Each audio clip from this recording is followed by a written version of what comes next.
فوری الیکشن نہ ہوئے تو سری لنکا جیسے حالات پیدا ہو سکتے ہیں: عمران خان۔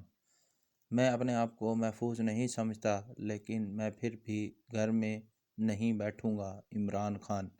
پاکستان تحریک انصاف کے چیئرمین عمران خان نے کہا ہے کہ فوری الیکشن نہ ہوئے تو سری لنکا جیسے حالات پیدا ہو سکتے ہیں۔ تفصیلات کے مطابق P T I chairman Imran Khan نے برطانوی نشریاتی ادارے کو انٹرویو دیتے ہوئے کہا کہ پاکستان صرف شفاف انتخابات کے ذریعے ہی معاشی بحران سے نمٹ سکتا ہے۔ اگر موجودہ حکومت مزید اقتدار میں رہی تو ملک میں معاشی بحران سنگین ہو جائے گا۔ ایک سوال کا جواب دیتے ہوئے ان کا کہنا تھا کہ حکومت نے فوری الیکشن نہ کروائے تو پاکستان میں بھی سری لنکا جیسے حالات پیدا ہو سکتے ہیں۔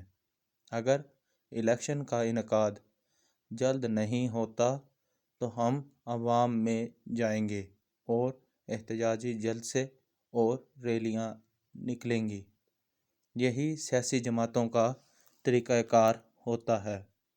عمران خان نے کہا کہ مجھے نااہل کرنے کے لیے ان کے پاس کوئی کیس نہیں۔ ہر روز میرے خلاف نئے کیسز دائر کیے جا رہے ہیں تاکہ مجھے نااہل قرار دیا جائے۔ میں ان تمام کیسز کا مقابلہ کرنے کے لیے عدالتوں میں پیش ہو رہا ہوں۔ انہوں نے مزید کہا کہ میں اپنے آپ کو محفوظ نہیں سمجھتا، لیکن سوال ہی نہیں پیدا ہوتا کہ میں گھر بیٹھ جاؤں۔